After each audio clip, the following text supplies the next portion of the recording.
বিশ্ব নবী রাহমাতুল লিল আলামিন ডাক দেওয়ালেন ইসরাফিল রে,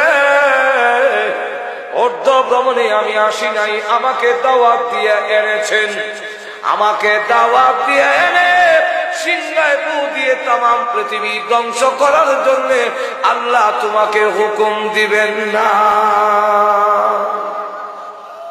তুমি আমার সালামের জবাব দিতে পারো। এমনি ইসরাইল সিংহা সরাইয়া কয়, ওয়া আলাইকুম আসসালাম ইয়া রাসূলুল্লাহ ইয়া হাবিবাল্লাহ ইয়া সাইয়্যিদুল মুরসালিন ইয়া রাহমাতাল লিল আলামিন ইয়া শাফিউল মুযনিবিন ইয়া আশরাফুল আম্বিয়া। এইভাবে বলেন, ও নবী আমি আপনার প্রথম সালামই শুনেছি, কিন্তু জবাব দেন এখানে জানেননি।